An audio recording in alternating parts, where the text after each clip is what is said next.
हरिओम। भय और भाव।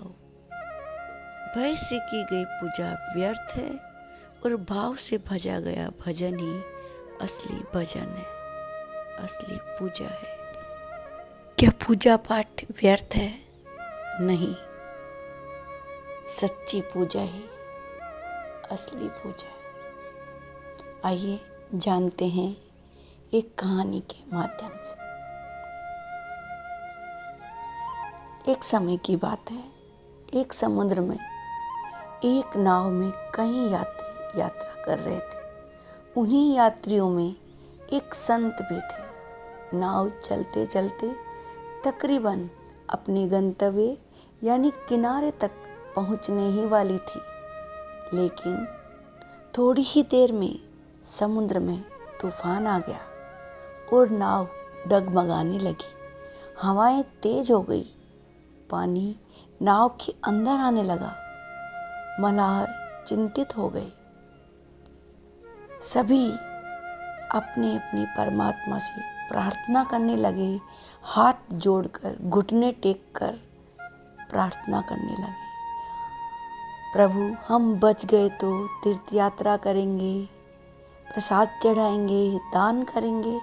ऐसी ऐसी बातें मानो परमात्मा को रिश्वत की फरमाइश करने लगे।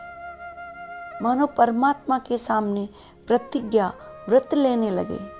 सभी लोगों ने उन संत महापुरुष से भी कहा, आप भी परमात्मा से प्रार्थना कीजिए, आपकी प्रार्थना परमात्मा जल्दी सुन लेंगे। आप परमात्मा के ज़्यादा नज़दीक लगते हैं।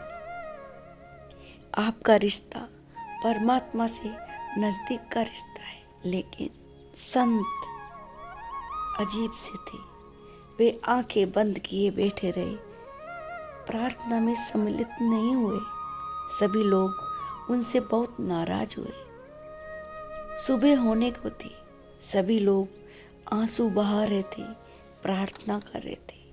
इतने में वे संत जोर से चिल्लाए, कोई वचन मत दे देना परमात्मा को, नाव किनारे लगने ही वाली है। वे सभी यात्री बेचारे आंखें बंद करके प्रार्थना कर रहे थे।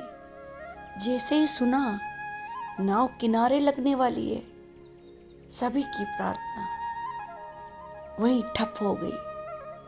सभी अपना अपना सामान लेकर जल्दी से किनारे की तरफ दौड़े।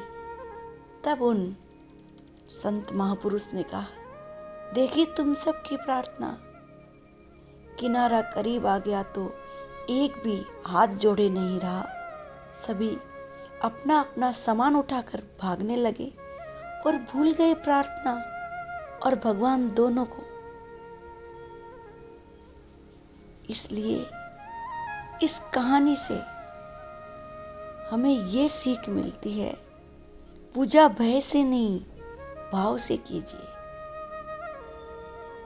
भय से की गई पूजा पाठ व्यर्थ है।